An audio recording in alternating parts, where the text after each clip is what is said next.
Pessoal! Graça e paz, tudo bem? Dia 28 de leitura bíblica da Palavra de Deus. Quase terminando aí, gente, um mês, completando um mês, um terço da nossa leitura. Estamos caminhando bem, né? Hoje leremos 18 e 19 do livro de Lucas. Vamos começar então? Então Jesus contou aos seus discípulos uma parábola para mostrar-lhes que eles deviam orar sempre e nunca desanimar. Ele disse: em certa cidade havia um juiz que não temia a Deus, nem se importava com os homens. E havia naquela cidade uma viúva que se dirigia continuamente a ele, suplicando-lhe: faze-me justiça contra o meu adversário. Por algum tempo ele se recusou, mas finalmente disse a si mesmo: embora eu não tema a Deus e nem me importe com os homens, essa viúva está me aborrecendo. Vou fazer-lhe justiça, para que ela não venha mais me importunar. E o Senhor continuou: ouçam o que diz o juiz injusto. Acaso Deus não fará justiça aos seus escolhidos, que clamam a Ele de dia e noite? Continuará fazendo-os esperar? Eu digo a vocês, Ele lhes fará justiça e depressa. Contudo, quando o Filho do Homem vier, encontrará fé na terra? Há alguns que confiavam em sua própria justiça e desprezavam os outros. Jesus contou essa parábola. 2 homens subiram ao templo para orar. Um era fariseu e o outro publicano. O fariseu em pé orava no íntimo: Deus, eu te agradeço, porque não sou como os outros homens, ladrões, corruptos, adúlteros, nem mesmo como este publicano. Jejuo 2 vezes por semana e dou o dízimo de tudo quanto ganho.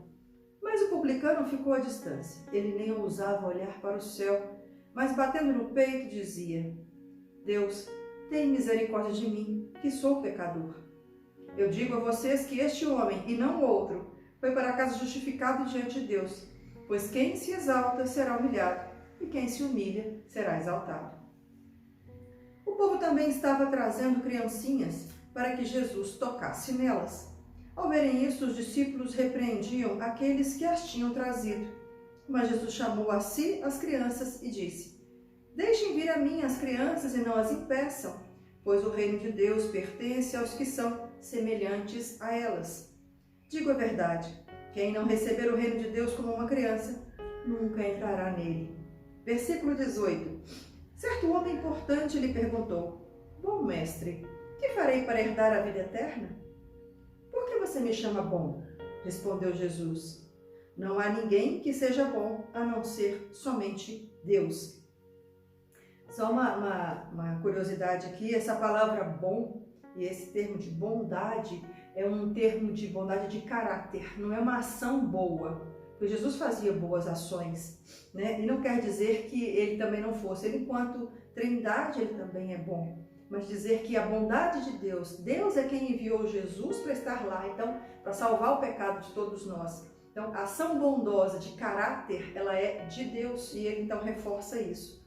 Versículo 20. Você conhece os mandamentos: não adulterarás, não matarás, não furtarás, não darás falso testemunho, honra teu pai e a tua mãe. A tudo isso tenho obedecido desde a adolescência, disse ele.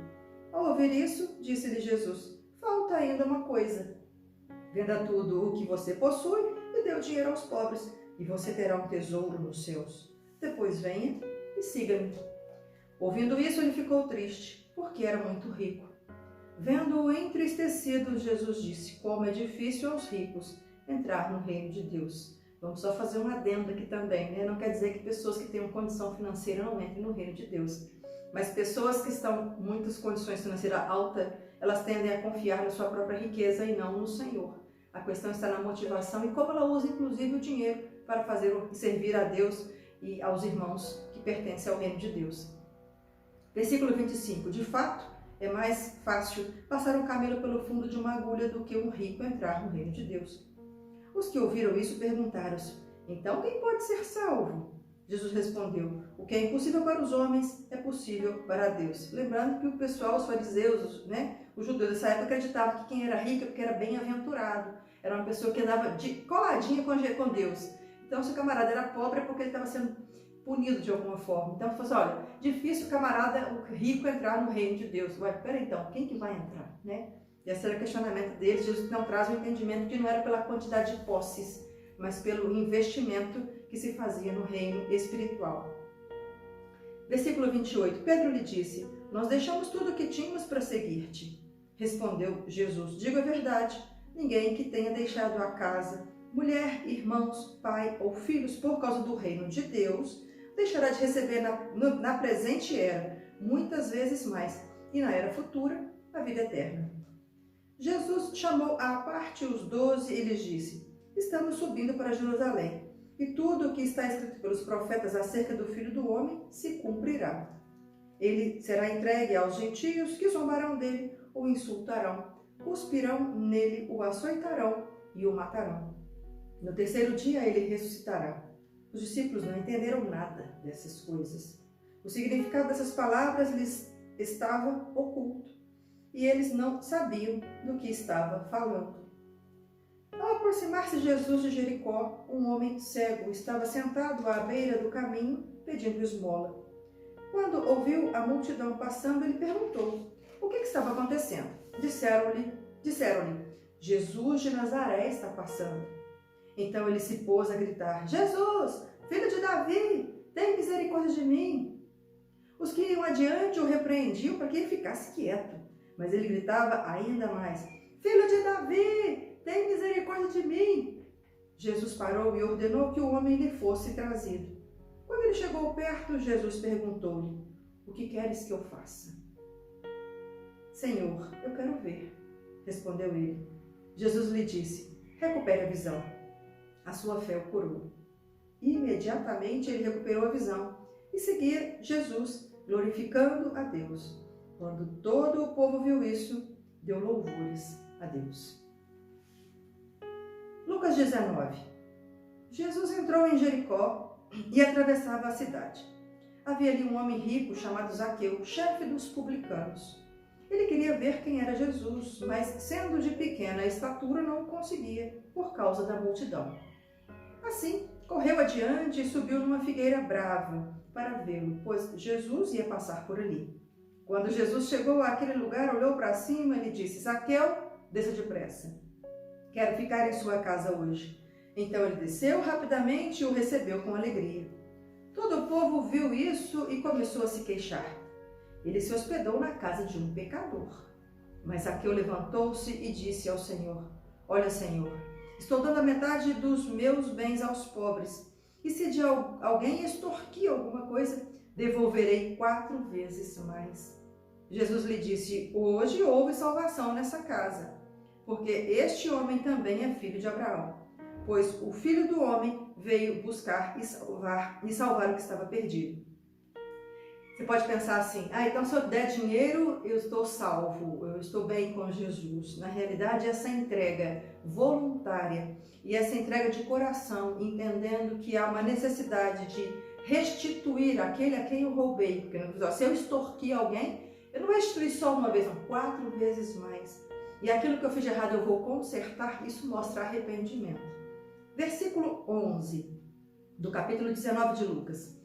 Estando eles a ouvi-lo, Jesus passou a contar-lhes uma parábola, porque estava perto de Jerusalém e o povo pensava que o reino de Deus ia se manifestar de imediato. Ele disse, um homem de nobre nascimento foi para uma terra distante para ser coroado rei e depois voltar. Então chamou 10 dos seus servos e lhes deu 10 minas. Disse eles, façam esse dinheiro render até a minha volta.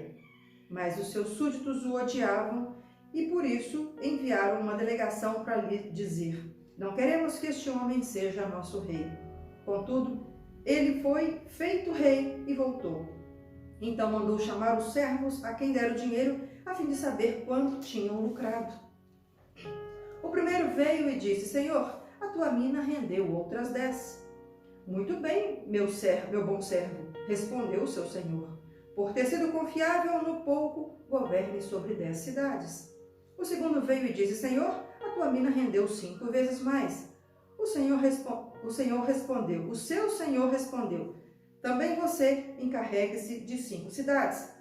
Então veio outro servo e disse, Senhor, Aqui está a tua mina. Eu a conservei guardada num pedaço de pano. Tive medo, porque és um homem severo. Tiras o que não pusestes e colhes o que não semeastes. O seu Senhor respondeu, eu o julgarei pelas suas próprias palavras, servo mau. Você sabia que sou homem severo, te tiro o que não pus e colho o que não semeei. Então por que não confiou o meu dinheiro ao banco? Assim, quando eu voltasse, eu receberia com juros. E disse aos que estavam ali, tomem dele a sua mina e deem aos que têm 10. Senhor, disseram ele, mas ele já tem 10. Ele respondeu, eu digo a vocês que a quem tem, mais será dado. A quem não tem, até o que tiver lhe será tirado. E aqueles inimigos meus, que não queriam que eu reinasse sobre eles, tragam-nos aqui e matem-nos na minha frente. Depois de dizer isso, Jesus foi adiante, subindo para Jerusalém. Ao aproximar-se de Betfagé e de Betânia, no monte chamado das Oliveiras, enviou 2 dos seus discípulos, dizendo-lhes, vão ao povoado que está adiante. Ao entrarem, encontrarão um jumentinho amarrado, no qual ninguém jamais montou. Desamarrem-no e tragam-no aqui. Se alguém perguntar, por que o estão desamarrando? Digam-lhe, o Senhor precisa dele. Os que tinham sido enviados foram e encontraram o animal exatamente como ele lhes tinha dito. Quando estavam desamarrando o jumentinho, os seus donos lhes perguntaram, por que vocês estão desamarrando o jumentinho? Eles responderam, o Senhor precisa dele. Levaram-no a Jesus, lançaram seus mantos sobre o jumentinho e fizeram que Jesus montasse nele. Enquanto ele prosseguia, o povo estendia os seus mantos pelo caminho. Quando ele já estava perto da descida do Monte das Oliveiras, toda a multidão dos discípulos começou a louvar a Deus alegremente e em alta voz por todos os milagres que tinham visto. Exclamavam, bendito é o Rei que vem em nome do Senhor, paz no céu e glórias nas alturas. Alguns dos fariseus que estavam no meio da multidão disseram a Jesus, mestre, repreende os teus discípulos. Eu digo a vocês, respondeu eles, se eles calarem, as pedras clamarão. Lembrando que as pessoas ficavam exaltadas aqui, glorificando o nome de Jesus como Rei, porque acreditavam, como disse agora há pouco, né, que ele iria reinar mesmo naquele tempo, ocuparia o reinado da descendência de Davi e conduziria o seu povo. Só que não era para aquela época. Aquela entrada triunfal de Jesus, ela veio ser um marco mesmo do reinado de Jesus, mas não para habitar naquele tempo. Virá no milênio. Versículo 41. Quando se aproximou e viu a cidade, Jesus chorou sobre ela e disse, se você compreendesse nesse dia, sim, você também, o que traz a paz, mas agora isso está oculto aos teus olhos.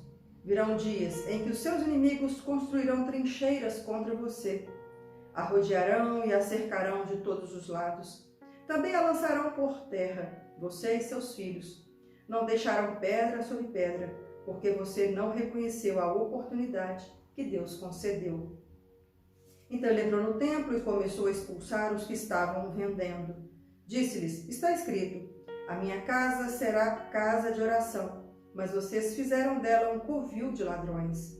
Todos os dias ele ensinava no templo, mas os chefes dos sacerdotes, os mestres da lei e os líderes do povo procuravam matá-lo.